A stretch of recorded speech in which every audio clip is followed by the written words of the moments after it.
Hi there, I'm Dr. Michal Nohawica, and I'm here to introduce you to one of my recent cases.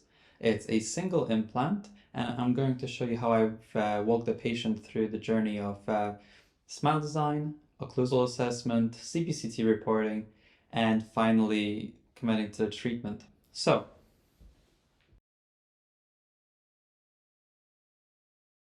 this is Miss S, and she's got a missing upper left 5. And as you can see, we've taken her photo, we've carried out a smile design and come up with what her smile could have looked like if we addressed all of her occlusal issues as well as all of her aesthetic issues.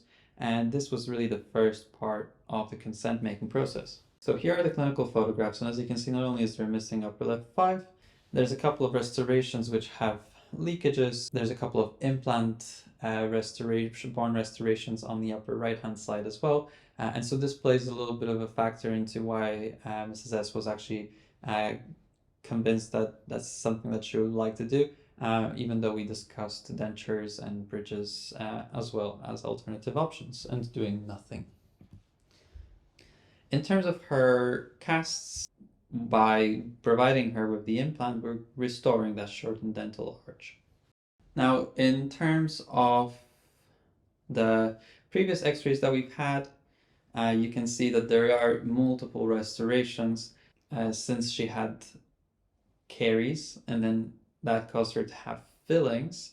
With the way that she bites, those fillings ended up failing. Then she had root canal treatments, and those make teeth weaker, meaning that she ended up losing some of those teeth and subsequently required implants. And so I suggested to her that we could try to address the root issue, the malocclusion, which in French really means poor bite, poor way for her teeth to meet.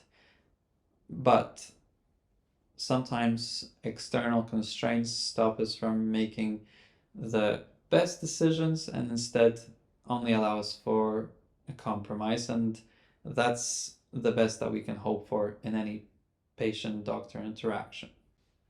So again, looking at the CBCT, we can see the sinus floor, we can see what's left of the root, we can see the rest of the teeth are in a generally good health and that there's no periodontal disease, or at least none evident from the CBCT.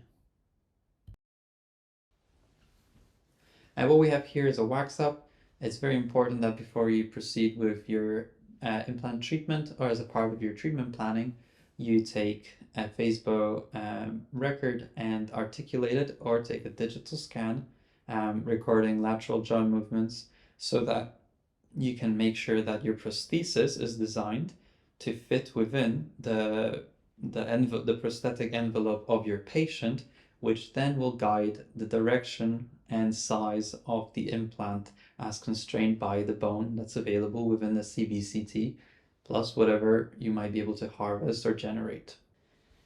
And finally, this is our implant placement plan. As you can see, we've decided to go for a 4x13 Megagen AnyRidge, which gives excellent primary stability even in D4 bone. As you can see, we're hoping to engage the floor of the sinus as it's a cortical wall that will give us, again, plenty of primary stability. The plan was to create a landing platform on the palatal side of the extraction socket. The drilling sequence was much shortened down to just the one drill, which was a 3.3 up to 13 millimeters. The Megagen AnyRidge system is designed to give you, as the clinician, the flexibility to choose your own drilling sequence.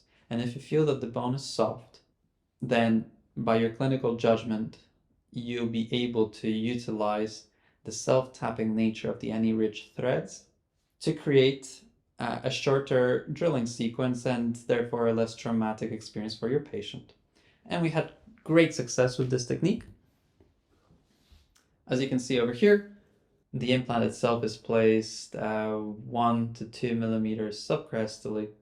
Above me, you can see the BioOss bone graft, and next to me is the collagen membrane, placed underneath our temporary abutment, which has been pre-modified with the optimal emergence profile. And here's a plain film radiograph. So although the film must have compressed a little bit under the biting force of the patient.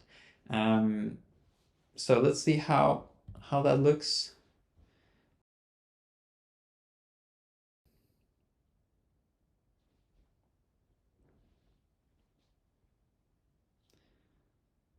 Yeah, so easy access for screw retained or cement retained.